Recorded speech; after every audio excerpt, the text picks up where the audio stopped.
या भगवद्गीता कोर्सचा तिसरा दिवस, तिसऱ्या सत्रामध्ये सगळ्यांचं स्वागत आहे. आणि आजचा शेवटचा दिवस. अजून काही भक्त येतील तर उद्याच आपण काय करणार आहोत, तिघं दिवस ज्यांनी अटेंडन्स दिलेले आहे तिघं दिवस त्यांचे आपण सर्टिफिकेट उद्याच आपण टोळींच्या हस्ते डिस्ट्रीब्यूट करणार आहोत. हरे कृष्ण. आपलं स्वागत आहे पुन्हा हे आजच्या तिसऱ्या दिवसाच्या क्लासमध्ये. आपण 2 मिनिट प्रार्थना करणार आहोत. सगळ्यांनी हात जोडायचे. ओम नमो भगवते वासुदेवाय.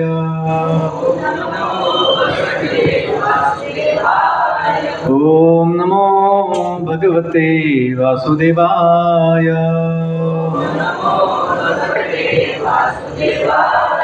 ओम नमो भगवते वासुदेवाय.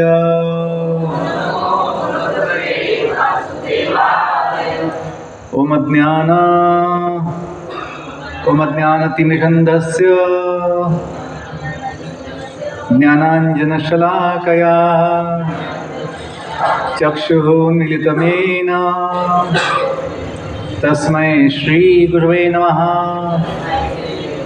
नमो विष्णुपादाय कृष्णप्रेष्ठाय भूतले श्रीमते भक्तिवेदांत स्वामिनिति नामिने. नमस्ते सरस्वती देवे गौरवाणी प्रचारिणे निर्विशेष शून्यवादी पाश्चात्य देशतारिणे. वाञ्छाकल्पतरुभ्यश्च कृपा सिन्धुभ्यैव च पतितानां पावनेभ्यो वैष्णवेभ्यो नमो नमः. जय श्री कृष्ण चैतन्य प्रभु नित्यानंद श्री अद्वैत गदाधर श्रीवासादि गौर भक्तवृंद. हरे कृष्णा कृष्णा कृष्णा हरे हरे हरे राम राम राम हरे हरे. हरे कृष्ण. तर आज आपण हे 3 विषय घेत आहोत. पहिला विषय काय, जर भगवंतांचे अस्तित्व आहे तर मग ह्या जगात एवढे दुःख कशासाठी आहे, दुःख का आहे. आपण काय समजतो, भगवंत आहे तर मग सुखच पाहिजे, देव आहे तर मग सुख पाहिजे, सगळं दुःख काय. देव आहे तर मग चांगल्या लोकांसोबत वाईट का घडतं, असं का घडतं. आणि तिसरा विषय, या जगामध्ये किंवा आधुनिक जगात योगाचे पालन कसे केले पाहिजे. बघा, या जगात एक नियम आहे, देण्यामध्ये आपल्याला मिळतं. आपण जे देऊ लोकांना, दुसऱ्यांना, तेच आपल्याला पुन्हा मिळतं. लगेच मिळतं, कधी वेळ लागतो, मिळतं. तसं ते म्हणतात की पेरावे तसे उगवते. इंग्लिशमध्ये बोलतात, इन गिविंग वी रिसीव. जैसी करणी वैसी भरणी. करावे तसे भरावे. ते हे सगळे एकच गोष्ट आहे की या जगामध्ये आपण बघतो, या जगात जर जीवांना दुःखाची आणि यातनेची अनुभूती होते तर याचा अर्थ असा आहे की ह्या जीवांचं काहीतरी चुकलेलं आहे. जसं जेलमध्ये जे कैदी असतात त्यांना शिक्षा मिळते, की त्यांना दगड फोडायची शिक्षा मिळते, त्यांना चक्की पिसण्याची शिक्षा मिळते, त्यांना इथं सुखसुविधा मिळत नाही. खायला मिळतं पण काय, बेसन भाकर, झुणका भाकर मिळते. की जसं पंचपक्वान्न त्यांना नाही मिळणार. त्यांना असं बेड आणि फोमची गादी ना, मुलायम उशी ना, असे ब्लँकेट्स नाही भेटणार महागडे. त्यांना भेटेल पण केवळ जगण्यासाठी जितकं आवश्यक आहे तेवढंच भेटणार. त्यांना सुखसुविधा तिथं नाही मिळत. का? त्यांचं काही चुकलेलं आहे, त्यांनी गुन्हा केलेला आहे, ते कैदी आहे. तसंच हे जगातसुद्धा अनंत कोटी ब्रह्मांडामध्ये, त्याला आपण मला म्हणतो भौतिक जगत, जे कोणी जीव जन्म घेतात 84 लाख योनीमध्ये, त्या सर्वांचं काही ना काही चुकलेलं आहे. त्याशिवाय त्यांना दुःख नाही मिळत. आपण जे बघितलं पहिल्या दिवशी की ह्या जगात मुख्य वास्तविक 4 समस्या आहे, मोठ्या मोठ्या समस्या आहे, ज्या कोणीही टाळू शकत नाही, ज्या कोणीही इच्छा ठेवत नाही आणि सर्वांना समान आहे. कोणते 4 समस्या आहेत त्या? जन्म, म्हातारपण, आजारपण आणि मृत्यू, हे 4 समस्या. आणि 3 क्लेश आहेत. आधी दैविक, आधी भौतिक, आध्यात्मिक क्लेश, की आपल्या देहामुळे आणि मनामुळे क्लेश होतात, बाकी जीवांमुळे क्लेश होतात, नैसर्गिक आपत्तीमुळे क्लेश होतात. 3 ताप, त्रिताप या जगामध्ये सर्वांना मिळतं. तर हे कशासाठी आहे? की जगत जे आहे त्याला म्हटलं आहे दुर्ग, किल्ला, दुर्ग, की त्या किल्ल्यामध्ये या कैद्यांना बंदी केलेलं आहे. आणि हा जो किल्ला आहे, भौतिक जगाचा किल्ला, ज्या सगळे जीव जन्म घेतात आणि मग त्यांना एक देह मिळतो, पंचमहाभूतांपासून बनला. पंचमहाभूत कोणकोणते? पृथ्वी, जल, अग्नी, वायू, आकाश, यापासून सर्वांचे देह बनतात, हाडामासाचे देह बनतात. तर हे देह सर्व जीवांना यातना देतात. तर ह्या जगाला कुणी जेलर पाहिजे, जेलर, त्याला म्हणतात दुर्गा देवी. दुर्ग म्हणजे किल्ला, आणि ह्या किल्ल्याची जी मालकीन आहे, की जी जेलर आहे, जी अधिकारी आहे, ती आहे दुर्गा देवी. तिला जगदंबा म्हणतात. तर ह्या जगात जितके जीव जन्म घेतात त्यांची ती माता आहे जगदंबा. आणि तिचे पती जे आहेत भगवान महादेव, शंकर, हे भुवनेश्वर आहे, ते पिता आहे या जगाचे, भौतिक जगाचे. आणि दोघं जे आहेत, दुर्गादेवी आणि पार्वती माता आणि शंकर भगवान, हे जे आहेत, लक्ष्मी नारायणचंच एक या जगातलं रूप आहे. भगवान विष्णू जे आहेत नारायण, ते बनतात महादेव या भौतिक जगाच्या कामासाठी. आणि जी लक्ष्मी माता आहे ती बनते दुर्गादेवी या जगामध्ये. तर ह्या जगामध्ये लोक जे दुःखी आहेत ते कशामुळे? की हे जगत जे आहे एखाद्या जेलप्रमाणे, तुरुंगाप्रमाणे काय आहे, कारागृह आहे किंवा ते दुर्ग आहे. आणि आपण काय चूक केली? आपण जे हवं सेवक भगवंतांची, आपली एक सेवा आहे भगवंतासाठी, ती सेवा आपण सोडून स्वतः मालक होण्याची इच्छा केली. आपण या जगात बघतो की जो तो किती तो कंगाल असेल, भिकारी असेल, काही किती तो बुद्धू असेल ना, वेडा असेल किंवा मूर्ख असेल, स्वतःला खूप महान समजतो, स्वतःला खूप मालक समजतो. प्रत्येकजण, पशुपक्षीसुद्धा स्वतःला मालक समजतात की हां आता हे. आणि जो देह त्यांना भेटलेला आहे जन्मासोबत, ते समजतात की हा देह जो आहे तो ते आहे. तसं बघितलं तर आत्म्याचा हा देह त्याचा मालकीचा नाही आहे, त्याला जो दिला गेला आहे. त्याच्या जेलमध्ये कैद्याला जसं प्रवेश मिळतो शिक्षेसाठी, त्याला पहिलं काम काय देतात? नवा ड्रेस देतात त्याला. तुरुंगाचा एक जेलचा काय असतो, एक गणवेश असतो, ड्रेस, तो देतात पट्ट्याचा. ते जसं म्हणतील की मला फॅशनचे कपडे द्या तर ते नाही भेटणार. माझ्या चॉईसचे कपडे द्या आवडीप्रमाणे, ते नाही भेटत. सर्वांचा एकसारखा सफेद कपडे आणि त्याला पट्ट्या असतात, असं काहीतरी असतं. सर्वांना समान एकसारखं. तसं या जगामध्ये सर्वांना हाडामासाचे देह मिळतात. फक्त मॉडेल वेगळं असतं की एकाला कुत्र्याचं शरीर, एकाला गाढवाचं, एकाला माकडाचं, एकाला मनुष्याचं, एकाला दानवाचं, एकाला पशुपक्ष्यांचं किंवा वनस्पती झाडं, असे जे 84 लाख योनी आहेत, जीवांचे प्रकार आहेत. या सर्व जीवांमध्ये हा आत्मा, या सगळ्या देहांमध्ये आत्मा जन्म घेऊन दुःख भोगतो. पण तो काय समजतो जीव, मी सुखी आहे, मी सुखी आहे आणि मी चांगला आहे, मला असं जगू द्या. कुणीही आपला देह सोडण्याची इच्छा ठेवत नाही, असं जगाचं स्वभाव आहे. जेलमध्ये जो जातो शिक्षा म्हणून, तो व्यक्ती बाहेर पडण्याचा विचार कायम करतो. असं किती वेळ घडलेलं आहे की जेलच्या भिंती अतिशय पक्क्या असतात, उंच उंच असतात, त्याला मोठे मोठे कुलूप लावतात गेटला, आणि तिथं किती पोलीस असतात पहारा देण्यासाठी. पण तेव्हासुद्धा काही कैदी वेळ काढून पळून जातात, त्यातून मुक्त होतात, लंपास होतात. पण हे जगत असं आहे, माया जगत याला म्हणतात आपण.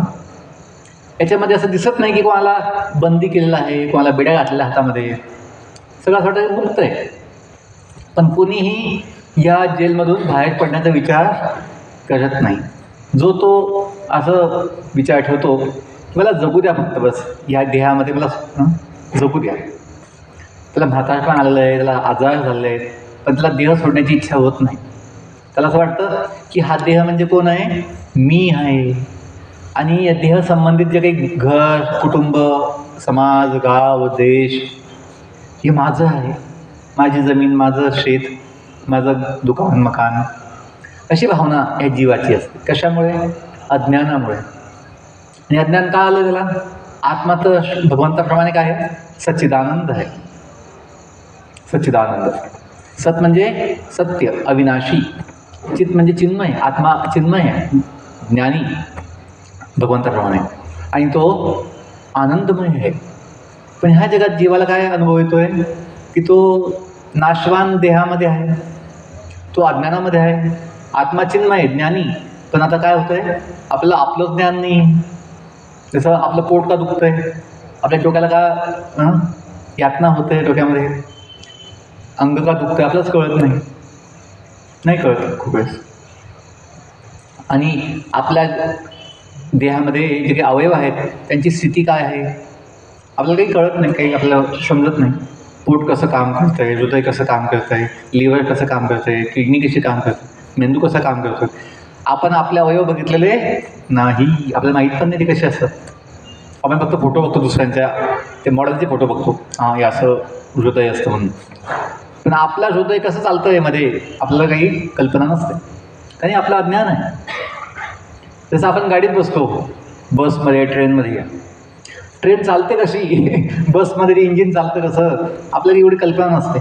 आपण फक्त सीटवर बसतो आपला, आणि प्रवास आपला गावाण्याची वाट बघा.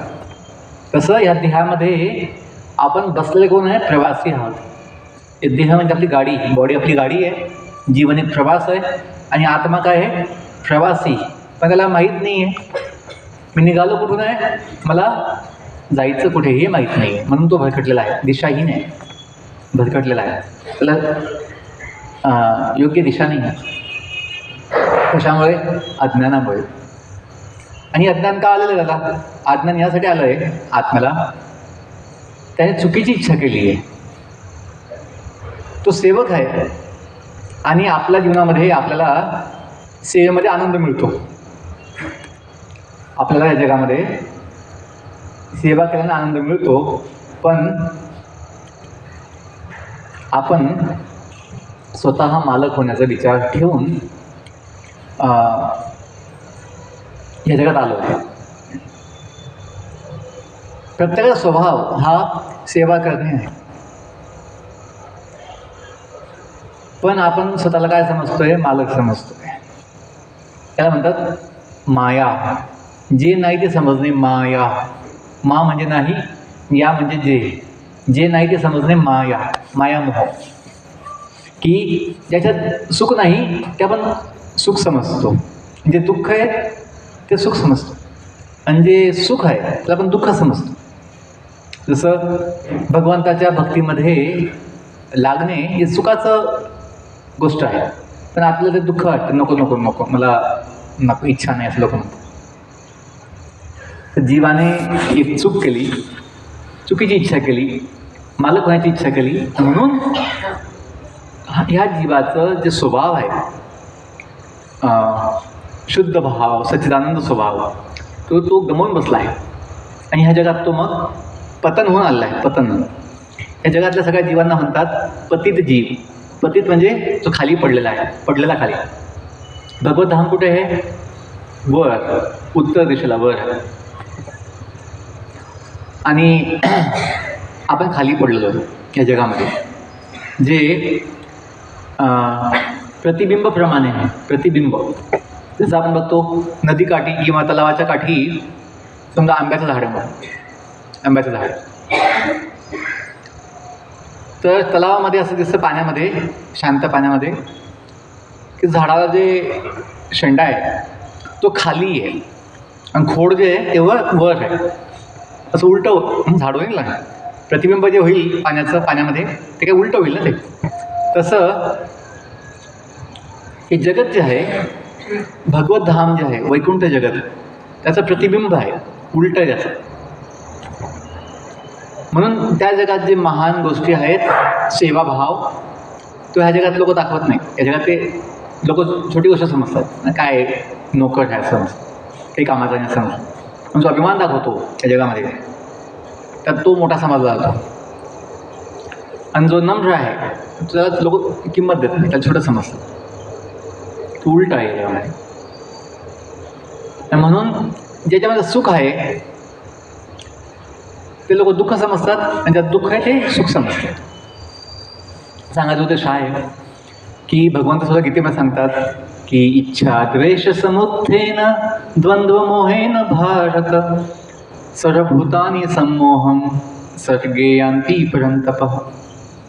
की जीवाचं पतन कसं घडतं भगवत धामातून या जगामध्ये ते सांगितलं. इच्छा द्वेष समुत्थेन द्वंद्व मोहेन भारत. 7व्या अध्यायामध्ये गीतेच्या 27वा श्लोक आहे की जीवाने इच्छा केली, कोणती इच्छा? चुकीची इच्छा. म्हणून पुढचं सगळं घडलं. काय घडलं? द्वेष आला. कोणाबद्दल? भगवंताबद्दल द्वेष आला. काय द्वेष आला? तोच का मालक, मी का मालक नाही? मी पण मालक होणार, छोटा मालक होणार. छोटा मालक, दुकानाचा मालक, घराचा मालक, जमिनीचा मालक, बॉडीचा मालक, कुटुंबाचा मालक, असं छोटा मालक होईल. त्या मालक होण्याच्या भावनेमुळेच आपण भगवतधामात राहण्याची योग्य नव्हतो. म्हणून आपल्यासाठी भगवंताने हे जगत निर्माण केलेलं आहे. की जसं कोणतंही नवं शहर बनवायचं असेल, नवं शहर, मग तिथे रस्ते, गटारी, आणि मग कॉलेज, शाळा, गार्डन, बगीचे, हे सगळी व्यवस्था, आणि निवासी कॉलनी, सगळं प्लॅनिंग होतं, टाउन प्लॅनिंग. आणि प्रत्येक शहरामध्ये एक पोलीस स्टेशन पण ते बनवतात, दवाखाने पण असतात, बस स्टँड सगळं असतं. पण एक काय, अजून एक गोष्ट काय असते प्रत्येक गावाची किंवा शहराची प्लॅनिंगमध्ये, एक पोलीस स्टेशन पण ते बनवतात, ज्यामध्ये जेल पण असेल थोडं छोटं. का? सरकारला माहीत आहे, शासनाला माहीत आहे की काही लोक नियमाचं पालन नाही करणार, म्हणून त्यांच्यासाठी, त्यांना सुधारण्यासाठी एक ते व्यवस्था असेल, पोलीस स्टेशन किंवा जेल असेल. तसंच भगवंताने जी सृष्टी निर्माण केलेली आहे, त्या सृष्टीच्या वेळेस त्यांनी हा विचार केला की या भौतिक जगाची आवश्यकता पडणार का? भगवतधामामध्ये काही जीव आपल्या इच्छेने सेवा सोडून मालक होण्याची इच्छा करतील, मग त्यांच्यासाठी व्यवस्था पाहिजे, मालक होण्यासाठी ना सुविधा पाहिजे, की ते प्रयत्न करणार मालक होण्याचा. म्हणून हे जगत निर्माण केलं भगवंताने. एक गाणं होतं लहानपणी, आम्ही ऐकलेलं होतं, कोणतं सिनेमाचं गाणं होतं की या जगात इतकं दुःख आहे, ते दुःख बघून तुझून नायक आहे त्या सिनेमामध्ये, तो गातो आहे, दुनिया बनाने वाले क्या तेरे मन में समाई तूने काहे को दुनिया बनाई तूने, काहे को दुनिया बनाई, काहे बनाए तूने माटी के पुतले. काय म्हटलंय? काहे बनाए तूने माटी के पुतले. या देहाला काय म्हटलेलं आहे? मातीचा पुतळा. किंवा ते आपल्याकडे अंत्यविधीमध्ये गातात, भजन गातात. कुंभार घडवितो घडा, त्याला जातो हो तडा, जीव हा पाण्याचा बुडबुडा, त्याचा नाही भरवसा थोडा. ते हे गीत आहे किंवा हे जे भजन आहे, याच्यातून बोध होतोय की हे जगत दुःखमय आहे. हा देह आपण जे म्हणतो माझा माझा देह आपल्याला दुःख देतो, यातना देतो, आपलं ऐकत नाही. भूक तहान याची इतने इच्छा या देहाच्या भागवायला लागतात. आणि आपला चुकीचा समज असतो की देह मला सुख देईल. संत तुकोबा म्हणतात या जगाची स्थिती काय आहे? दुःख पाहता सुख पाहता जेव्हा पाडे. म्हणजे छोटंसं सुख आहे, जेव्हा पाडे. मोठीचा दान असतो जव. सुख पाहता जेव्हा पाडे, दुःख पर्वता एवढे, असं म्हटलेलं आहे. भगवंताने गीतेत म्हटलेलं आहे हे जगत कसं म्हणे? दुःखालयम अशाश्वतम. का? हे आपल्या सर्व जीवांचं मूळ ठिकाण नाही आहे, हे आपलं ठिकाण नाही आहे. इथं आपण काही काळासाठी आलेलो आहोत. जसं जेलमध्ये जे जातात कैदी, त्यांचं ते मूळ ठिकाण नसतं, त्यांचं मूळ ठिकाण वेगळं असतं. पण त्यांनी काही चूक केली, गुन्हा केला म्हणून त्यांना जेलमध्ये शिक्षा मिळते. तसंच आपण सर्व जीवांनी ह्या जगामध्ये ज्याले आहोत त्यांनी चूक केलेली आहे. भगवंताची सेवा सोडून आपण मालक होण्याचा विचार केला. इच्छा द्वेष समुत्थेन. मग काय झालं? द्वंद्व मोहेन भारत. हा जीव जो जन्म मृत्यूच्या पलीकडे आहे. जीवाला आत्म्याला जन्म मृत्यू नाही होत. देहाला जन्म मृत्यू आहे, म्हातारपण आहे, आजारपण आहे. आत्म्याला जन्म मृत्यू म्हातारपण आजारपण नाही आहे. आत्मा कधी थकत पण नाही, आत्मा कधी झोपत सुद्धा नाही. देह झोपतो आणि आत्मा स्वप्न बघतो. आपण जे जीव आहे झोपेत सुद्धा स्वप्न बघतो, आपण काम करतो, आपल्या इच्छा दाखवतो. तर हा जीव द्वंद्व आणि मोहामध्ये जन्म घेतो किंवा ह्या जगात येतो. द्वंद्व मोहेन भारत. सर्व भूतानी, सर्व जीव, सर्व भूतानी सम्मोहम सर्गे यांती पर्यंत. हे अर्जुन, हे सगळे जीव ह्या जगामध्ये द्वंद्व आणि मोहामध्ये जन्म घेतात. जीवाला जन्म कधीच नाही आहे. जीव अजन्म आहे भगवंताप्रमाणे, पण ह्या जगात जन्म झाला आहे का? त्याला मालक होण्याची इच्छा आहे. ते लक्षात घ्या की जर भगवंताचं अस्तित्व आहे तर जगात दुःख काय आहे? दुःख यासाठी आहे, जी शिक्षा आहे जीवाला ते त्याच्याकडनं चूक झालेली आहे. आणि त्या चुकीचं सुधारणा होण्यासाठी भगवंताने जगत निर्माण केलेलं आहे. दुःखालयम अशाश्वतम. जिथे जीवाची जी इच्छा आहे त्यासाठी सुविधा आहे. कुणाला मालक व्हायचं ठीक आहे, तो मालक होण्यासाठीला सुविधा आहे. तो मोठा मालकसुद्धा होऊन जातो, पैसा कमवतो, खूप मोठे बंगले, गाडी, पैसा कमवतो, संपत्ती जमवतो. त्याला वाटतं की मी मालक झालो आहे. पण त्याला जी अपेक्षा असते की आता मालक होऊन मला सुख भेटेल, समाधान होईल जीवाचं, ते नाही होत. इच्छा आपल्या पूर्ण केल्या म्हणून आत्म्याचं समाधान होत नाही. शेवटपर्यंत काहीतरी कमी आहे, काहीतरी कमी आहे, काहीतरी कमी असं वाटतं. असं वाटतं बस माझ्या मुलीचं लग्न झालं मग मी निश्चिंत होईल. लग्न झालं मुलीचं कसं तरी झालं लग्न, आणि नंतर मग नवीन इच्छा येतात. आता मुलीला काही मुलबाळ व्हायला पाहिजे. समजा झालं मुलबाळ, आणि मुलबाळ अपंग निघालं म्हणजे दुःख. त्या मुलाचा आजार कसा बदल चांगला होईल. म्हणजे ह्या जगातल्या इच्छांना काही अंत नाही आहे. देहाला अंत आहे पण इच्छांना अंत नाही आहे. असं हा जीव जन्मोजन्मी नवीन नवीन देह घेऊन नवीन नवीन इच्छा दाखवतो. तर हे समजून घ्या की या जगात जे काही दुःख समस्या आहे त्या आपोआप नाही आहे, विनाकारण नाही आहे. त्याला जबाबदार हे जीवच आहे, ज्या जीवांनी आपलं मूळ स्थान सोडलं आणि ह्या जगात आलेले आहेत. आणि पहिली गोष्ट काय की जर जीवाला मालक होण्याची इच्छा आहे तर मग त्याचं जे आत्मज्ञान आहे, स्वतःचं ज्ञान, ते झाकलं गेलं पाहिजे. त्याला विसर पडला पाहिजे की मी सेवक आहे म्हणून. म्हणून त्याला मोहामध्ये ह्या जगात जन्माला घातलं जातं की जीव आत्मा स्वतःला मी आत्मा आहे हे विसरून, मी भगवंताचा सेवक आहे हे विसरून तो या जगामध्ये स्वतःला काय समजतो? स्वतंत्र समजतो. स्वतंत्र, माझं कोणी नाही आहे मालक, मी स्वतः मालक आहे, असं त्याची भावना. जय श्री राधा गिरधारी भगवान की जय. तर हे लक्षात घ्या की खूप सोप्या शब्दात सांगतोय की या जगात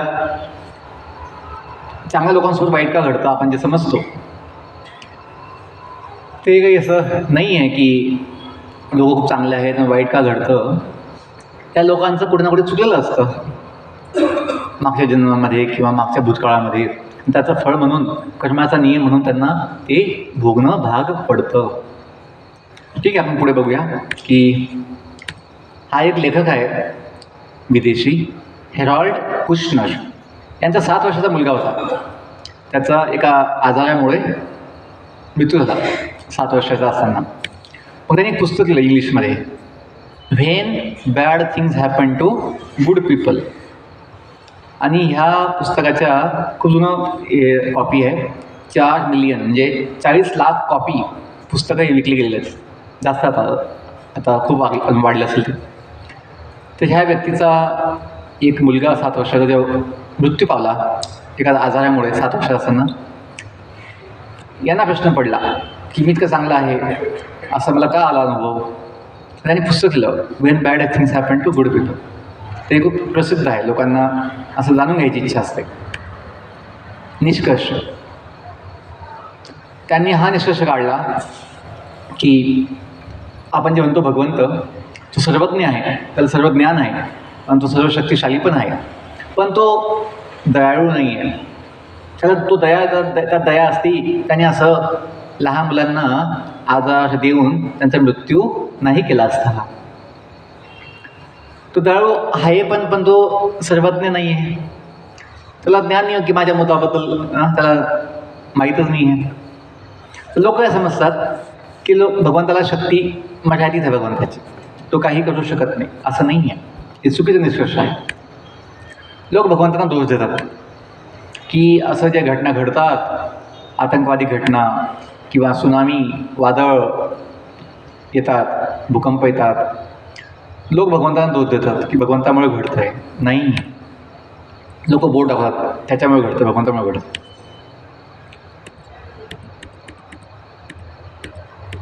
एक इथं दाखवलं आहे की एक टेनिस चॅम्पियन आहे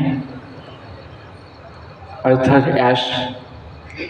त्याने सांगितलं की त्याला हे विम्बल्डनमध्ये प्राईज मिळालं, बक्षीस मिळालं पहिलं. तर त्याला जेव्हा विचारलं गेलं की तुम्हाला हे बक्षीस का मिळालं, तुम्ही का चॅम्पियन बनले. मग त्याने उत्तर दिलं की 50 कोटी लोक खेळायला सुरुवात करतात टेनिस, 5 लाख लोक शिकतात, 50,000 व्यावसायिक टेनिस खेळतात, शिकतात, त्यात 5,000 ग्रँड स्लॅममध्ये जातात, 50 विम्बल्डनसाठी क्वालिफाय होतात, 4 सेमीफायनलमध्ये जातात, 2 फायनलमध्ये आणि 1 जिंकतो. तो म्हटला 50 कोटी लोकांमध्ये मलाच का निवडलं भगवंताने. तर त्याची योग्यता, तो भाग्यवान समजा, त्याला ते मिळायचं होतं. लोक की नाही काही दुःख आलं, मलाच का दुःख आलं असं विचारतात. पण काही सुखाचे दिवस आले तर मीच का, लोकांना का दुसऱ्यांना का भेटलं नाही असं लोक विचार नाही करतात. तर हा जो व्यक्ती आहे याचं विशेषतः काय आहे, महानता. याने मलाच का भेटलं, दुसऱ्यांना भेटलं पाहिजे होतं असं त्याने हे केलेलं आहे. असं नाही की मीच कुठं महान आहे असं नाही, तर दुसऱ्यांचा विचार आपण केला पाहिजे. भगवंत आमच्या सुखाला आणि दुःखाला जबाबदार आहेत का, तर नाही. आपल्या सुखाला आणि दुःखाला आपणच, आपण जी चर्चा केली, आपण जबाबदार आहोत. भगवद्गीतेमध्ये मुख्यतः 5 विषय आहेत: ईश्वर, जीव, प्रकृती म्हणजे निसर्ग, विश्व जे अनंत विश्व, प्रकृती, काळ, काळशक्ती आणि कर्म, कर्माचे नियम. ते 5 मुख्य विषय आतापर्यंत आपण 3 विषयी चर्चा केली आहे. ईश्वर, जीव, प्रकृती. पुढे आपण काळ आणि कर्माचा विचार करणार आहोत. ते हे जगत जे आहे, प्रकृती म्हणजे भौतिक जग. आपण इथं बघितलं की राधाकृष्ण जे आहे त्यांचं धाम जे गोलोक वृंदावन आहे, जे कमलपुष्पाप्रमाणे सुंदर आध्यात्मिक जगामध्ये सर्वोच्च आहे. आणि त्याचा एक भाग म्हणून 1/4 भाग, 1 पाव, 1/4 तो भौतिक जगत आहे. एका कोपऱ्यामध्ये खाली जे दिसतंय ते भगवान महाविष्णू आहे आणि त्यांच्या देहातून अनंत कोटी ब्रह्मांड जन्म घेतात, बाहेर पडतात. कधी जेव्हा ते भगवान महाविष्णू श्वास सोडतात आपल्या, म्हणजे श्वास मध्ये घेतात भगवान महाविष्णू, पुन्हा ते ब्रह्मांड त्यांच्या देहामध्ये प्रवेश करतात, असं म्हटलेलं आहे, सांगितलं आहे. हां, तर हा प्रश्न आपण केला पाहिजे. आत्मा कुठून आला आहे जगामध्ये, जीव कुठून आला आहे आणि कुठे आला आहे तो, हे जग काय आहे. इथे दाखवलं आहे की जीव आत्मा जो आहे आध्यात्मिक जगातून, ज्याला म्हणतात वैकुंठ, ते कमळाचे पुष्प दाखवले बरं सर्वोच्च, ते गोलोक वृंदावन आहे. आणि खालचा जो भाग आहे असा पट्टा, जिथं लक्ष्मीनारायण दाखवले आहेत वैकुंठामध्ये. असे वैकुंठामध्ये असंख्य लोक आहेत, जिथं एका ठिकाणी मत्स्य अवतार, एका ठिकाणी नरसिंह अवतार, एका ठिकाणी कुर्म अवतार, एका ठिकाणी वामन अवतार, असे भगवंतांची एक धाम आहे, अनंत धाम आहे वैकुंठामध्ये. त्या वैकुंठाच्या खाली कैलाश धाम आहे, जिथं शंकर पार्वती राहतात. कैलाश धाम ब्रह्मज्योतीच्या वर. आणि ब्रह्मज्योती काय आहे? भगवान श्रीकृष्णांची अंगकांती आहे. या जगात जो काही प्रकाश आहे, सूर्याचा प्रकाश, हा जो काही प्रकाश आहे, हे शेवटी ब्रह्मज्योतीचंच एक शक्ती आहे. आणि ब्रह्मज्योती काय आहे? भगवान श्रीकृष्णांच्या देहाचं तेज आहे, अंगकांती, ब्रह्मज्योती. भगवंताचं नाव काय आहे? परब्रह्म. तर त्याचं जे तेज आहे त्याला ब्रह्मज्योती म्हणतात. आणि ब्रह्मज्योतीच्या खाली जो भाग आहे, कारण सागर, कारण ओशन, त्या कारण सागरामध्ये महाविष्णू भगवान पौडलेले आहेत योगनिद्रेमध्ये. आणि त्यांच्या देहातून अनंत कोटी ब्रह्मांड, जे अंड्याचा आकार असतो ब्रह्मांडाचा, ते उत्पन्न होतात. काही ब्रह्मांड छोटे असतात, काही ब्रह्मांड मोठे असतात. आणि प्रत्येक ब्रह्मांडामध्ये निमे पाणी असतं. त्या निमे पाण्यामध्ये भगवान विष्णू जे आहे त्यांचं एक अवतार, विस्तार, श्री गर्भोदकशाही विष्णू, जे त्या गर्भाच्या पाण्यामध्ये पहुडतात. त्यांच्या नाभीतून एक कमळ येतं, त्या कमळावर ब्रह्मदेवाचा जन्म होतो. आणि कमळाच्या फुलाची दांडी जी आहे, नाभीपासून तर ते फुलापर्यंत दांडी जी आहे, त्याच्यामध्ये 14 भुवन असतात. पाताल, अतल, सुतल, वितल, तलातल, रसातल, वर पृथ्वी, नंतर दानलोक, नंतर स्वर्गलोक, नंतर महरलोक, जनलोक, तपलोक, सत्यलोक, ब्रह्मलोक, असे 14 भुवन या ब्रह्मांडामध्ये असतात. आणि ते कवच जे ब्रह्मांडाचं ते 8 तत्वांनी बनतं. पहिले 5 तत्व काय आहे? भूमी, जल, अग्नी, वायू, आकाश. आणि 3 तत्व काय? सूक्ष्म तत्व, मन, बुद्धी, अहंकार. या 8 तत्वांनी ब्रह्मांडाचं कवच बनतं. जसं अंड्याला कवच असतं सफेद, तसं या प्रत्येक ब्रह्मांडाला कवच असतं, जे पक्क घट्ट ठेवतं. का? त्या ब्रह्मांडात काय आहे? पाणी आहे, निम्मे पाणी आहे. आणि निम्म काय आहे? आकाश आहे, स्पेस आहे, आकाश. तर हे जी रचना आहे ही सुद्धा भागवतमध्ये, गीतेमध्ये भगवंतांनी स्वतः ज्ञान दिलेलं आहे. हे काही कल्पना नाही आहे. असं आकाश आणि या सगळ्या गोष्टी ज्या आहेत आपल्या शास्त्रामध्ये सांगितलेलं आहे, भगवंतांनी दिलेलं आहे. तर जीव जो आहे आत्मा आध्यात्मिक जगातून, वैकुंठातून या जगात, भौतिक जगामध्ये येतो. जिथं काय म्हटलं? कुंठ म्हटलं, कुंठ. ते वैकुंठ जिथं कोणी कुंठत नाही, जिथं कोणी दुःखी नसतं, सगळे आनंदी असतात, सेवेमध्ये भगवंताच्या दिव्य देहामध्ये चिरंजीवी असतात सगळे कायम हनुमानजीप्रमाणे. पण ह्या जगामध्ये जीव काय बनतो? दुःखी होतो, कुंठित होतो. कशामुळे? ते देहामुळे आणि ह्या जगात जन्म घेऊन म्हातारपण, आजारपणामुळे. तर आपण चर्चा केली की हा जीव या जगात का येतो? चुकीच्या इच्छेमुळे, मालक होण्याच्या इच्छेमुळे. तर आत्मा या ठिकाणी का आहे? आपण चर्चा केली, त्याला मालक होण्याची इच्छा आहे. हे जगात काय आहे? दुःखालयम अशाश्वतम. भगवंतांनी असं का बनवलं? आपण चर्चा केली की जीवाला जाणीव व्हावी की मला दुःख का येतं आहे, मला सुख पाहिजे, दुःख का येतं आहे, मला मृत्यू नको आहे, मृत्यू का येतो, आजार नको आहे, आजार का होतात, म्हातारपण नको, म्हातारपण का येतं. माझं काय चुकलं, त्याने असं विचार करावा आणि शेवटी ती चुकी ते सुधारणा करून आपली भावना योग्य बनवून सेवक बनून पुन्हा भगवतधामात जावं. म्हणून भगवंताने या जगाला असं निर्माण केलं आहे जेलप्रमाणे, की जीवांची काय होईल ते सुधारणा होईल. आपण चर्चा केली कोणत्याही प्लॅनिंगमध्ये, सिटी प्लॅनिंगमध्ये, टाउन प्लॅनिंगमध्ये काय काय असतं, building, theatre, hospital, college, stadium, mall, playground, roads, bridge आणि काय असतं अजून जेलसुद्धा असतं कारागृह. दुर्गादेवी काय आहे, जेलर, जी तिच्याकडे जे हातामध्ये हे असतं त्रिशूळ, तर त्रिशूळ जे आहे ते 3 टोकं जे आहेत ते 3 ताप देण्याचं ते काय प्रतीक आहे. जीवांना 3 दुःख देण्याचं प्रतीक आहे. 3 ताप कोणते, आध्यात्मिक क्लेश, आधी भौतिक आणि आधी दैविक. दुर्गादेवी सगळ्या जीवांना या जगात 3 क्लेश देते. का देते, तिची सेवा आहे.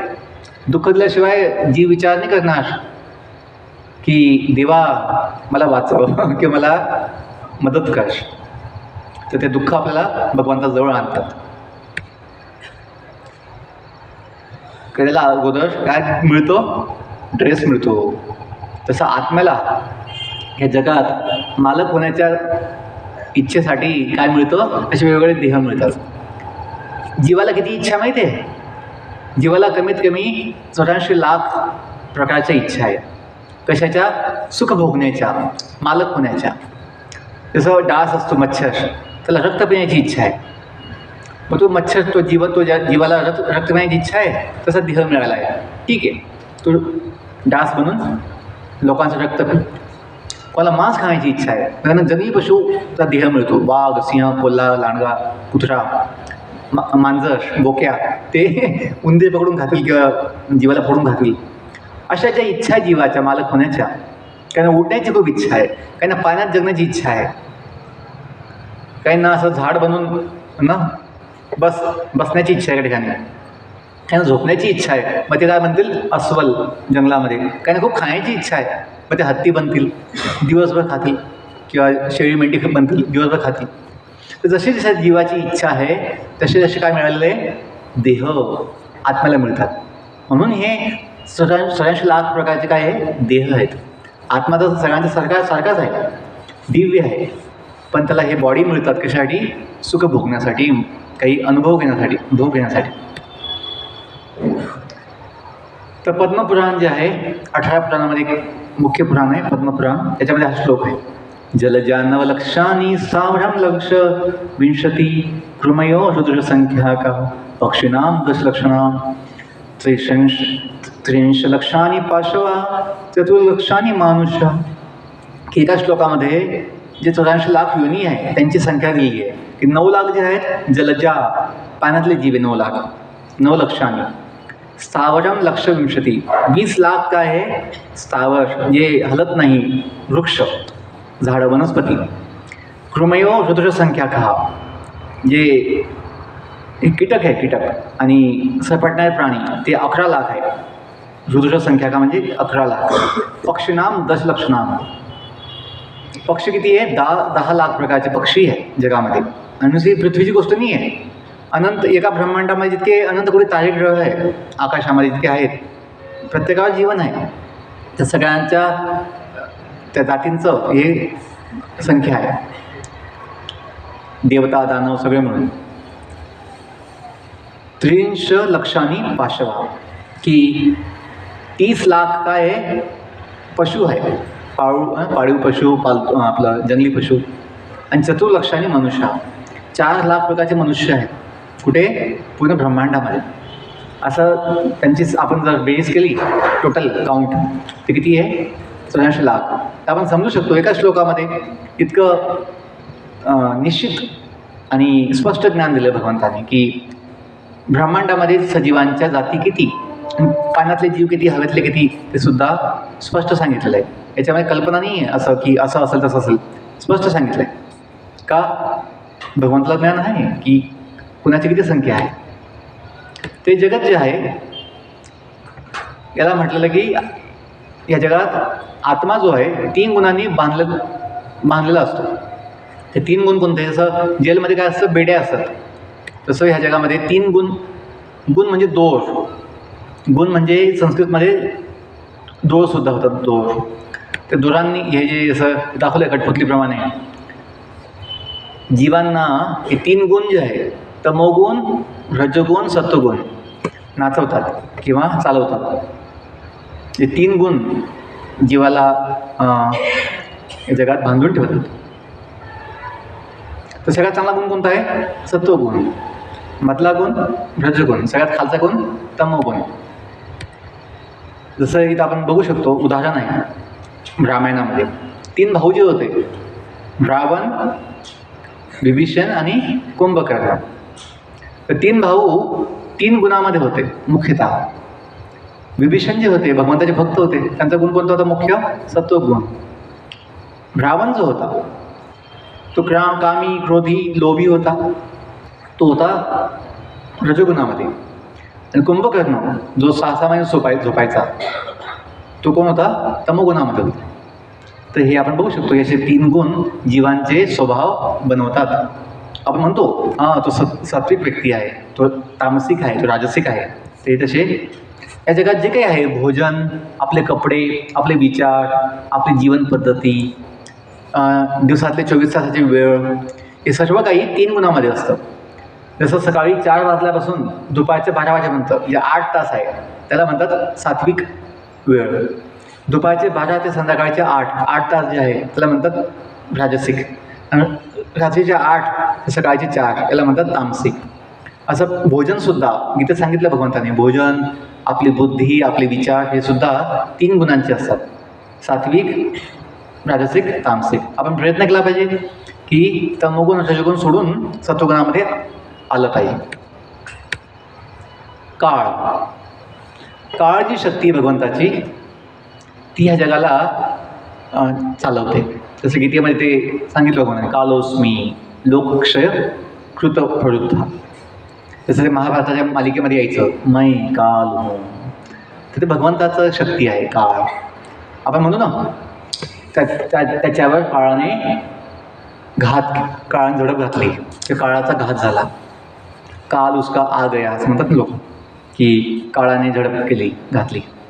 तर काळ म्हणजे मृत्यू पण आहे, आणि काळ ही शक्ती भगवंताची, जी सर्व जीवांना जन्माला घालते, त्यांचं जीवन चालवते, शेवटी मृत्यू पण देते. त्या जगात जे काळ शक्ती आहे ते 2 पद्धतीने आहे. एक आहे 4 युग, मध्यभागी म्हटलं 4 युग. तर हे जगत 4 युगांच्या चक्रामध्ये चालतं. आता हे कलियुग आहे, शेवटचं युग कलियुग. आणि त्याच्यानंतर त्या चक्रामध्ये पहिला युग कोणतं येईल? सतयुग. नंतर त्रेता, द्वापर. हे 4 युगात हे जगत चालतं. आणि प्रत्येक जीवाचं सुद्धा आपलं काय आहे? लाईफ सायकल आहे. Life cycle.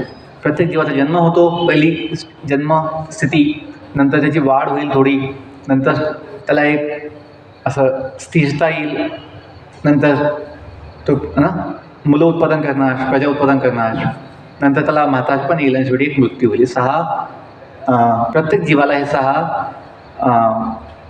ज्या काय म्हणतात स्टेज किंवा स्थिती, 6 स्थितीमध्ये जावं लागतं.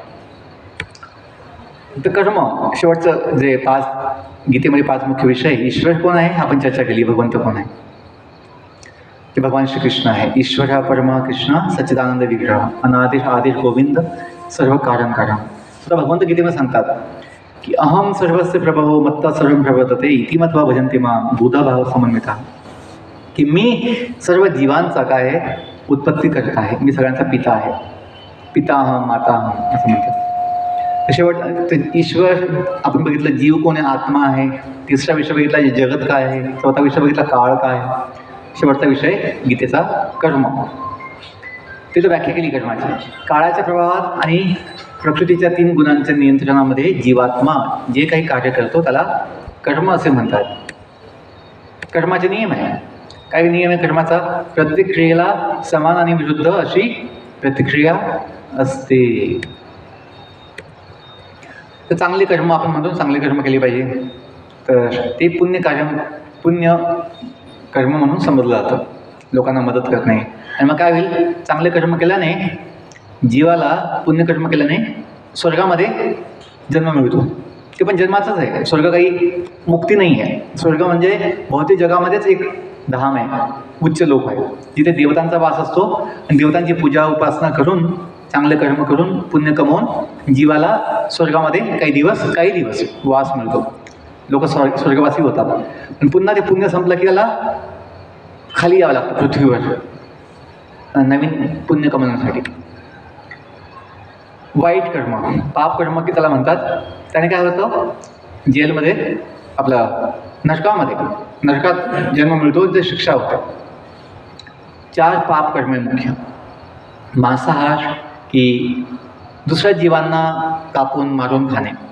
मनुष्याचा आहार जो आहे तो शाकाहार आहे असं सांगितलं शास्त्रामध्ये. प्रत्येक जीवाचं एक भोजन आहे. तुमचा जो आपला जंगली पशु जो आहे, वाघ, सिंह, तो कधीही हलवापुडी समोसा नाही खाणार. आज थोडासा आपण सांबर भात खाऊया, कधी नाही. ते जंगली पशु जे आहे ते मांसच खातील आणि ते सुद्धा स्वतः पकडून खातील. असं सापडलं कुठे पडलेलं कुत्रा मेला रस्त्यावर आणि ते वाघाने खाल्लं, कधी होत नाही असं. त्यांचे नियम आहे. तसं मनुष्याचं सुद्धा भोजन जे आहे ते शास्त्र सांगितलेलं आहे. मनुष्याचं भोजन शाकाहार आहे आणि ते सुद्धा भगवंतांना भोग लावून खाल्लं पाहिजे, नाहीतर पाप लागतं. जसं गीतेमध्ये श्लोक आहे, यज्ञ शिष्टाशिन संतो मुच्यंती सर्वकिल विषयी भुंजनते तू अगम पापा ये पचंती आत्मकारणात. जे भगवंताला भोग देऊन खातात प्रसाद, ते पापातून मुक्त होतात. आणि जे भगवंताला भोग देत नाही, नैवेद्य दाखवत नाही, स्वतः बनवून खातात केवळ काही, ते पाप खातात असं म्हटलेलं आहे गीतेमध्ये. का सर्व भोजनसुद्धा भगवंताकडनं मिळतं, म्हणून त्या भगवंताच्या पण आठवण काढली पाहिजे. तर ज्या जीवांनी मांसाहार केला आहे, मासे भाजून खाल्लेले आहेत, तर त्यांना असं तिथं भाजतात किंवा तळतात त्यांना तिथे तेलामध्ये, उकड तेलामध्ये. जीवांना असा देह मिळतो ज्याला म्हणतात यातना देह. त्यांना यातना होते पण मृत्यू नाही येत, त्याला ते भोगावं लागतं यातना. तर हे काही कल्पना नाही आहे. जे पुराण एक गरुड पुराण, त्याच्यामध्ये सगळं उल्लेख येतो की नरक काय आहे, भागवतमध्ये पण आहे, पण मुख्य विषय याच्यामध्ये आहे गरुड पुराणामध्ये. मृत्यूनंतर काय होतं, जीवाला कसं नेतात यमलोकामध्ये, त्याची शिक्षाला कशी मिळते, सगळं सांगितलं आहे. कर्माचे एक नियम आहे. काय आहे, 2 प्रकारचे हे असतात प्रकार, 2 प्रकार आहेत. तत्कालिक लगेच तुम्हाला फळ भेटणार काही गोष्टींचं, आणि काही विलंबित, काही त्याला वेळ लागतो. जसं कोथिंबीर, मोहरी किंवा भाजीपाला जो असतो तो लगेच 2-3 महिन्यामध्ये मिळून जातो. पण नारळ, आंबा असे काही फळं आहेत त्यांनी यायला वेळ लागतो. आपण कोणाला काही धक्का दिला, मारहाण केली, त्याचं फळ लगेच भेटते. पण कोणी जर काही कोणाची काही चोरी केली, काही वस्तू, जोपर्यंत सापडत नाही, तपास लागत नाही, त्याला शिक्षा मिळत नाही. म्हणजे तपास लागतो की हा याने चोरी केली होती, तेव्हा शिक्षा मिळते. 2 प्रकार आहे की काहींचं फळ लगेच मिळतं, त्याला म्हणतात तत्कालिक, आणि काहींना वेळ लागतो. जसं दाखवलं इथे, हा जो बसला आहे सिंहासनावर राजा धृतराष्ट्र, जो कौरवांचा पिता होता, जन्माने काय होता, आंधळा होता. आणि त्याला 100 मुलांचं दुःख, मृत्यू दुःख बघावं लागलं. त्याची कथा अशी येते की एका जन्मात त्यांनी पोपटाच्या पिल्लांची हत्या केली होती, अंडे नष्ट केले होते, पिलांचा वध केला होता, पण 100 पिलांचा वध केला होता. तर त्यांना ते 100 मुलं व्हावेत त्यासाठी पुण्य कमावं लागलं. आधी खूप जन्म घ्यायला लागले, आणि जेव्हा ते पुण्यवान झाले मग त्यांना 100 मुलं प्राप्त होण्याचा योग आला. आणि त्यांनी जे चुकीचं कर्म केलं होतं, पोपटाच्या पिलांची हत्या केली होती अंड्यामध्ये, तर त्याचं फळ म्हणून त्यांना 100 मुलांचा मृत्यू बघावा लागला. आणि त्यांना आंधळेपण सुद्धा आलं होतं. तर धृतराष्ट्र जो आहे कायम दैवाला दोष द्यायचा की मला माझ्यावर अन्याय झाला आहे, मला दैवाने काय केलं, आंधळं केलं. मी ज्येष्ठ पुत्र होतो, व्यासदेवांचा पुत्र होतो, पण मला राजा नाही बनता आलं मी आंधळेपणामुळे. तर असं नाही आहे. याने हे समजून नाही घेतलं की आपलं काही चुकलं असेल म्हणून आपलं आंधळपण आलं आणि नंतर आपल्या चुकीच्या इच्छेमुळे आपल्या 100 मुलांचा मृत्यू बघावा लागला. याची इच्छा काय होती? हा व्यक्ती अयोग्य होता आंधळ असल्यामुळे, कशाला? राजा बनण्यासाठी. पण जन्मापासून काय इच्छा होती? मी राजा बनलं पाहिजे. आणि म्हणून त्या चुकीच्या इच्छेमुळे त्याच्या मुलांचा सुद्धा त्या महाभारत युद्धामध्ये शेवटी मृत्यू होतो. आपल्याला माहिती आहे. नियमांचे अज्ञान आपणास प्रतिक्रियेपासून वाचवू शकत नाही. कोणी जर म्हटलं मला नियम माहीत नव्हता की फर्स्ट क्लासमध्ये कोणी बसला इथं आणि त्याकडे फर्स्ट क्लास तिकीट नाही, तर TC त्याला फाईन लावतो. असं म्हणत नाही ठीक आहे तुला माहीत नव्हतं तर जा निघून जा, नाही. तर नियम आपल्याला माहीत पाहिजे आणि नियम मनुष्यांसाठीच आहे. नियम पशुपक्ष्यांसाठी नसतात. आणि हे पण एक सत्य आहे की पुण्य आणि पाप एकमेकांना नष्ट करत नाही. कुणी असं म्हणाल की मी आधी पाप केलेलं आहे, मी आता पुण्य करणार, मला पापातून मुक्ती भेटणार नाही. जे पुण्य केलेलं आहे ते पुण्याचं फळ म्हणून सुख भेटणार भविष्यामध्ये, आणि जे पाप केलं आहे त्याचंही दुःख भोगावं लागेल. तिथं म्हटलं पुण्य तसंच पाप दोन्ही बंधनकारक आहेत आणि त्याला भोगावे लागतात आणि या जगामध्ये जन्माला घालतात. तर यात काही अशा आपण जगात बघतो की काही लोकांचा जन्मतः काय असतं? श्रीमंती असते. काही खूप गरीब असतात जन्मतः. कुणी जन्माने शक्तिशाली असतो, कुणी कमजोर असतो, कुणी सुंदर, कुणी रूप. कोणाला खाण्यासाठी खूप मिळतं, काहींना काहीच मिळत नाही, कुपोषण. ते सर्व काही आपापल्या कर्माचे फळ आहे सगळ्यांना, जीवांना. आपल्याला फक्त आठवत नाही आपण कोणत्या जन्मात काय कर्म केलेलं आहे, एवढंच गोष्ट आहे. कुणाचा जन्म होतो महालामध्ये, कुणाचा होतो झोपडीमध्ये. हे काही आपोआप घडत नाही. हे जगामध्ये सर्व जीवांना आपल्या कर्माप्रमाणे मिळतं. भगवंत एवढे क्रूर आणि पक्षपाती आहेत का? नाही. इथं म्हटलेलं आहे भगवंत एका जजप्रमाणे, न्यायाधीशप्रमाणे, जो कुणाला शिक्षा आणि बक्षीस असं काही स्वतःहून देत नाही. ज्याची जी योग्यता आहे त्यानुसार त्याला शिक्षा किंवा बक्षीस मिळतं. स्वतः भगवंत किती सांगतात 9व्या अध्यायामध्ये, जो 29वा श्लोक आहे, समोहम सर्वभूतेषु न मे द्वेष्यस्ति न प्रिया ये भजन्ति तु मां भक्त्या मयि ते तेषु चाप्यहम. की मी सर्वांसाठी काय आहे? सर्व जीवांसाठी समभाव ठेवतो, समान आहे. जसं आईवडिलांसाठी मुलं कसेही असले तर समान भाव असतो. असं नाही आहे की मुलं ऐकत नाही त्याला खाऊ घालणार नाही, त्याला कपडे देणार नाही. आपण आईवडील मुलांसाठी समान व्यवस्था ठेवतात. पण जे मुलं त्यांचं ऐकतात त्यांच्याप्रती विशेष प्रेम असतंच. तो ऐकतो म्हणून, जो ऐकत नाही त्याच्याकडे एवढं आपण त्याच्याबद्दल एवढं प्रेम वाटत नाही. तसं भगवंतासुद्धा जे जीव त्यांची भक्ती करतात, त्यांच्यासोबत आनंद घेतात, त्यांच्याजवळ भगवंत जास्त जवळ येतात. आणि जे ज्यांना मानत नाही, जे स्वतः द्वेष ठेवतात भगवंताबद्दल, मग त्यांना तसंच फळ मिळतं, तसंच त्यांना अनुभव येतो. कर्माचे 3 प्रकार आहेत. काय प्रकार आहेत कर्माचे? कर्म, विकर्म, अकर्म. कर्म म्हणजे इथे पुण्यकर्म, विकर्म म्हणजे पाप कर्म, चुकीचं कर्म, आणि अकर्म म्हणजे भक्ती. भक्ती अशी आहे ज्याचं आपल्याला फळ भोगावं लागत नाही. जसं आपण बघतो की समजा जे जवान आहे, फौजी आहे, जवान सैनिक आहे, ते देशासाठी लढतात, शत्रुपक्षाशी ते युद्ध करतात आणि शत्रूंना गोळ्या घालून ठार मारतात. तर त्या सैनिकाला बक्षीस मिळतं, पुरस्कार मिळतो. त्याला शिक्षा नाही मिळत की तू हत्या केली म्हणून. का? त्या सैनिकाने समाजासाठी सरकारच्या आदेशानुसार काम केलेलं आहे म्हणून त्याला त्याच्या कामाचं फळ मिळत, म्हणजे शिक्षा नाही मिळत, त्याला पुरस्कार मिळतो, त्याचं कौतुक होतं.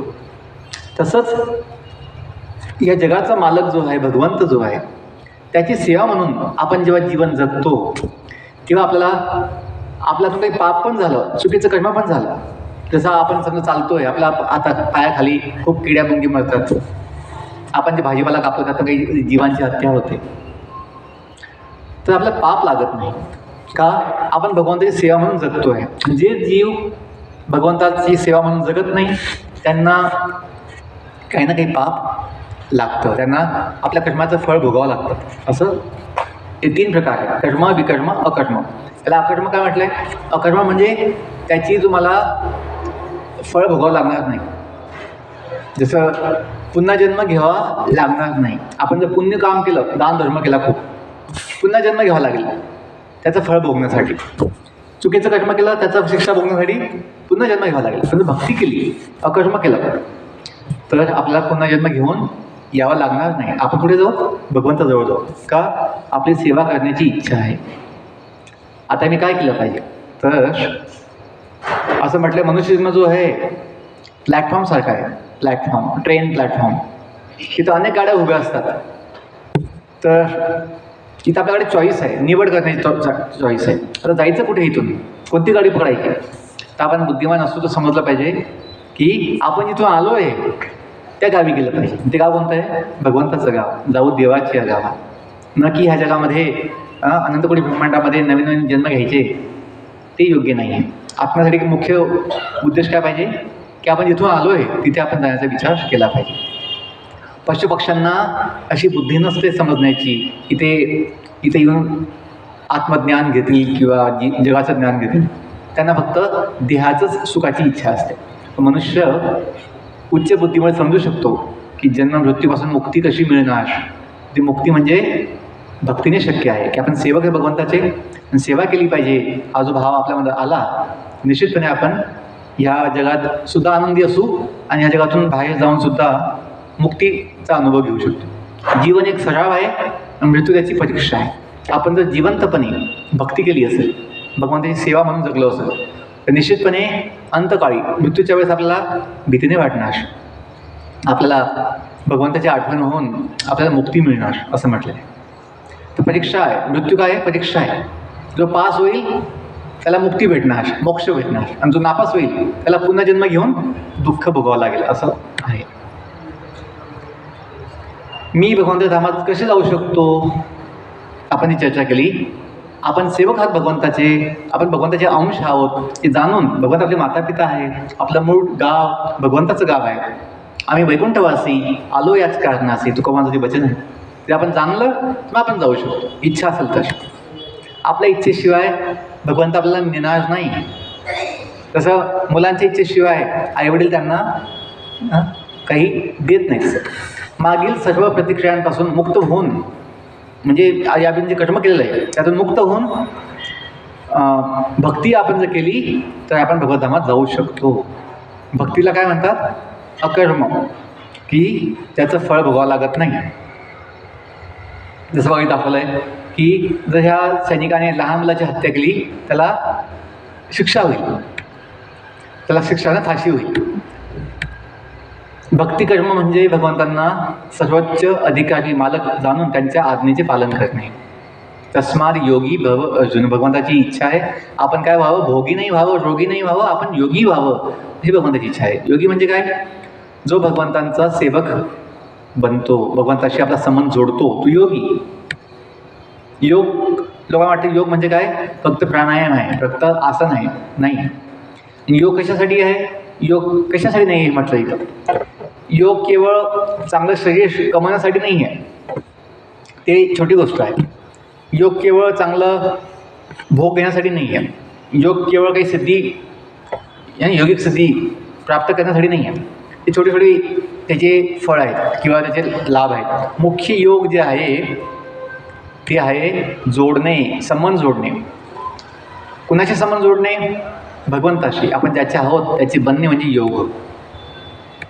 की आपली चेतना आहे, आत्म्याची चेतना, व्यक्तिगत चेतना, भगवंताच्या चेतनेशी जोडणे, परमचेतनेशी जोडणे, याला म्हणतात योग.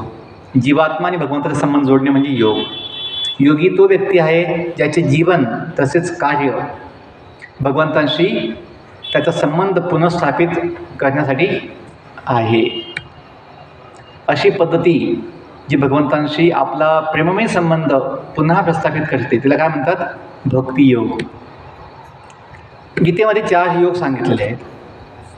पहिला योग आहे कर्मयोग, की आपण आपलं कर्म सेवा समजून केलं पाहिजे, भगवंतांना अर्पण केलं पाहिजे त्याचं फळ, तर ते कर्मयोग होईल. कर्मयोग केल्याने पुढे काय होईल, ज्ञानयोग होईल. आपल्याला चांगलं ज्ञान, आध्यात्मिक ज्ञान अनुभूती होईल की आपण सेवक आहोत, आपल्याला लक्षात येईल. ज्याचं ज्ञान झालेलं आहे तो मग ध्यानयोग करू शकतो, ध्यान, भगवंतावर ध्यान लावू शकतो.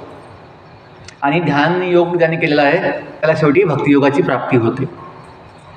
भगवंतांप्रती प्रेम कसे आपण मिळवू शकतो, तिथं म्हटलं आहे की प्रेम प्रत्येकामध्ये आहे. नित्यसिद्ध कृष्ण प्रेम साध्य का पुन्हा आहे, श्रवणादी शुद्ध चित्ते करोय उदय, की प्रत्येक जीवाच्या हृदयामध्ये भगवंताप्रती शुद्ध प्रेम आहे, नित्यसिद्ध कृष्ण प्रेम आहे.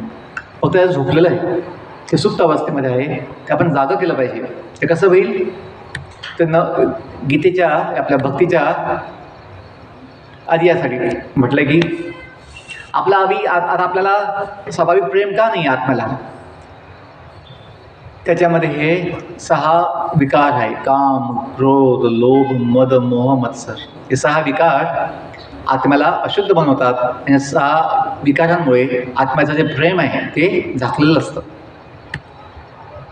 जसे दाखवले लोहचुंबकला जे धातू आहे, पिन आहेत किंवा ते स्टेपल आपला पिन आहे, त्याची चिकटते, आकर्षित होते. तसं आपण सुद्धा भगवंताकडे आकर्षित होऊ शकतो जेव्हा हे 6 विकार आपल्यातून निघून जातील. आपल्यामध्ये इथे दाखवलेलं आहे शिल्प आहे, हे दगडातून बनलेलं आहे. तर मायकेल एंजेलो जे होते शिल्पकार, त्यांनी म्हटलं की शिल्प दगडामध्ये आधीपासून होतं, मी फक्त अनावश्यक जे होतं भाग दगडाचा तो काढला आणि त्यातलं शिल्प बाहेर आलं आहे. तसं आपल्या प्रत्येक जीवनामध्ये शुद्ध कृष्ण प्रेम आहे, भक्तीचा भाव आहे. हे 6 विकार आपण जर बाहेर काढले तर आपलं जे आत्म्याचं मूळ जीवन आहे, दिव्य जीवन, ते प्रकट होऊ शकतं या शिल्पाप्रमाणे, या मूर्तीप्रमाणे. भगवंतापाशी जाणारे व्यक्ती 4 प्रकारचे लोक असतात. काही भगवंताजवळ येतात भीतीपोटी, मी जर नाही गेलो मला पाप लागेल. काहींच्या आशा असतात, इच्छा असतात, मला हे भेटेल ते भेटेल. काहींचं असतं माझी ड्युटी आहे, माझं कर्तव्य आहे, मी गेलं पाहिजे, मी सेवक आहे. काहींचं असतं प्रेम असतं. सर्वात महान व्यक्ती कोण आहे, ज्याचं प्रेम आहे भगवंतावर, संबंध आहे, तो सर्वात शुद्ध आणि महान असतो. आणि हळूहळू आधी भयापोटी लोक येतात, नंतर त्यांना भगवंताकडनं काही अपेक्षा असते, नंतर त्यांना कर्तव्य भाव असतो, शेवटी भगवंताप्रती काय येतो, प्रेमभाव येतो. ते हे हळूहळू प्रगती होते जीवाची भक्ती केल्याने.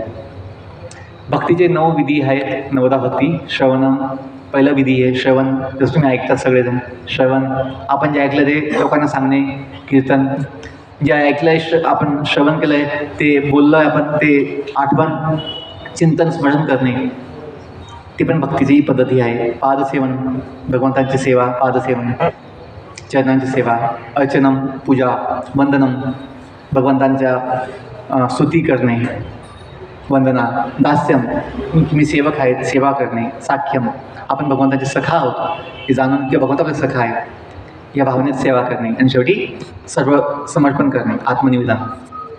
ते 9 विधी भक्तीच्या या पद्धती आहे. आपण कोणत्याही काही विधीचं पालन करून भगवंताची प्राप्ती करू शकतो.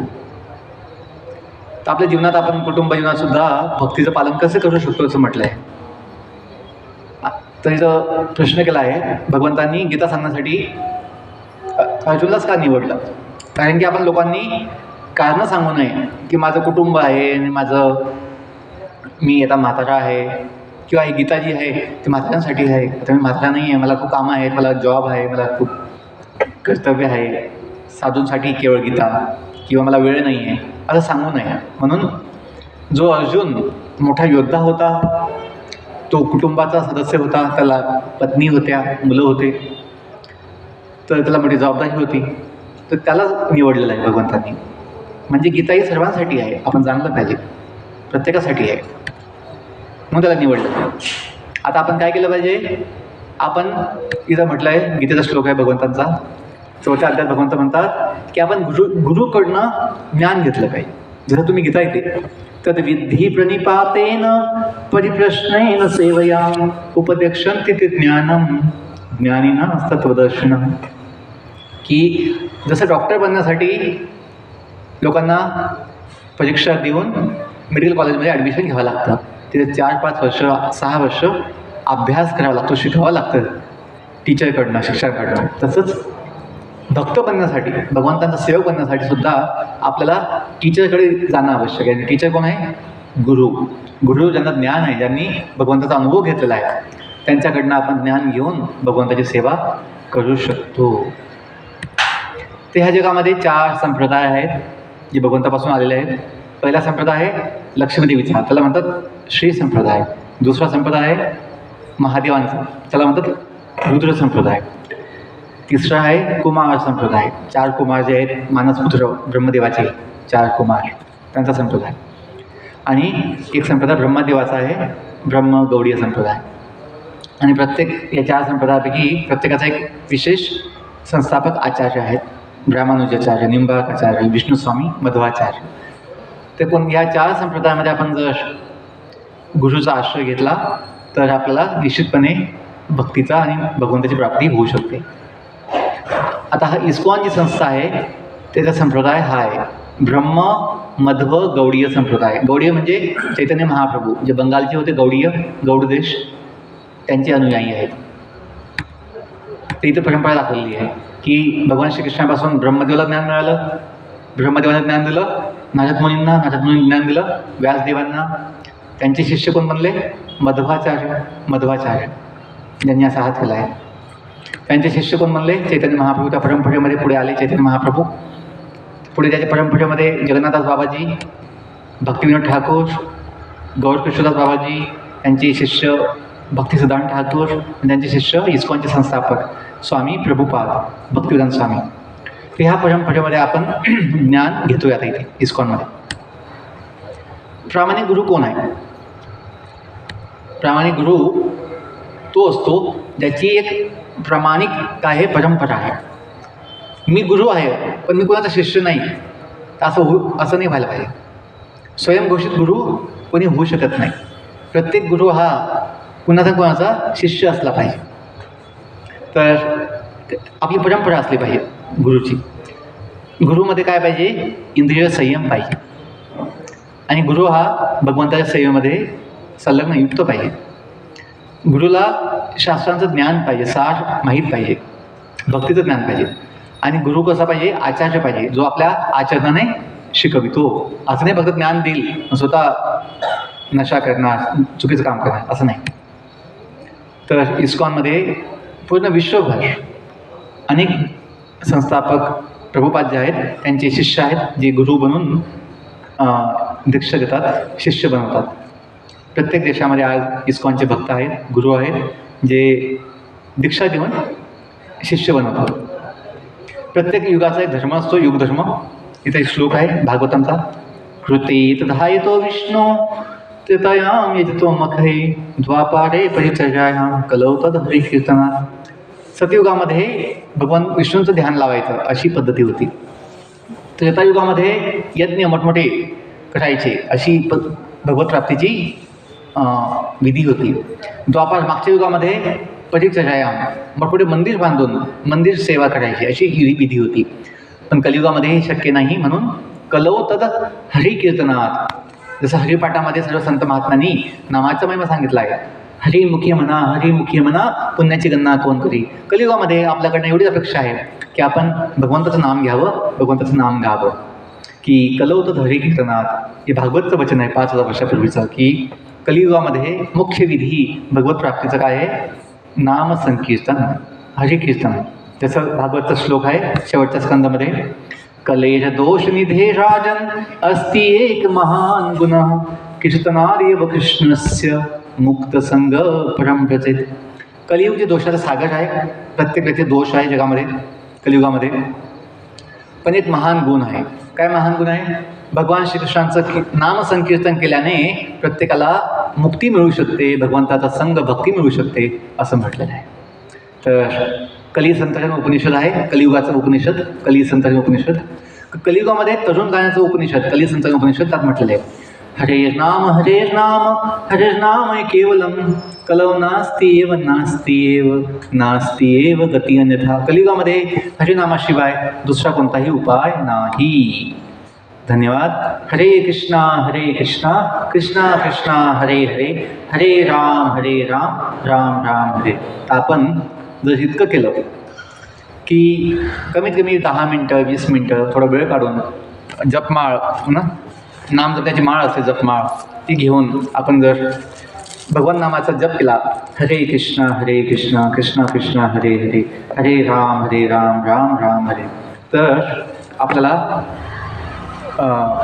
हे जे 6 विकार आहे काम क्रोध लोभ मोह मद, त्यातून शुद्धी होईल, मुक्ती होईल आणि भगवंताची भक्तिसेवा प्राप्त होईल.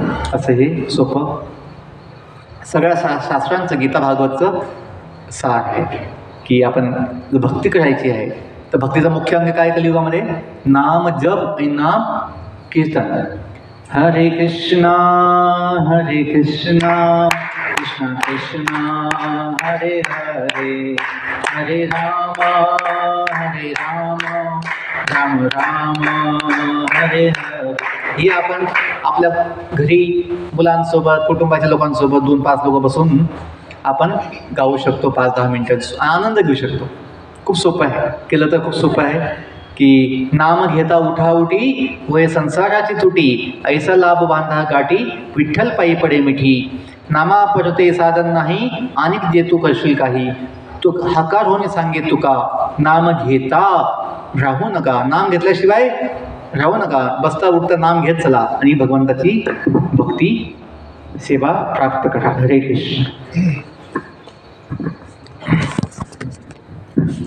हरे कृष्णा कृष्णा कृष्णा हरे हरे, हरे राम राम राम हरे हरे. तर हा जो 3 दिवसीय गीता कोर्स प्रोजनने घेतलेला आहे तो फारच सुंदर पद्धतीने प्रोजनने ते एक्सप्लेन करून आपल्याला सांगितलेला आहे.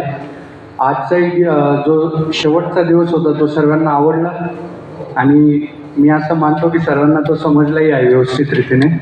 तर प्रोजिनचं जे लेक्चर देण्याची शैली जी आहे ती एकदम अशी प्रॅक्टिकल म्हणजे सहज सर्वांना ते समजून जातं आणि एकदम सोप्या पद्धतीने प्रोजी अशा सर्व ज्या गोष्टी जी काही कॉम्प्लिकेटेड गोष्टी असेल किंवा किचकट गोष्ट असेल ते प्रोजी सहज असं सोपं करून सांगतात. तर प्रोजीने फार 3 दिवस आपल्याला वेळ दिला, सर्वांना वेळ दिला. इथे सेंटरसाठी प्रोजीने आपल्याला त्यांचा अमूल्य वेळ दिला. प्रोजी फार बिझी असतात. तर असं 3 दिवस आपला खूप सुंदर कार्यक्रम इथे झालेला आहे. तर आपल्या वैष्णव पारंपरिक पद्धतीने 3 वेळेस प्रोजींचा आपण हरिबोल बोलून आभार व्यक्त करूया. हरी बोल हरी बोल हरी बोल. फार फार धन्यवाद प्रोजी. याच्यानंतर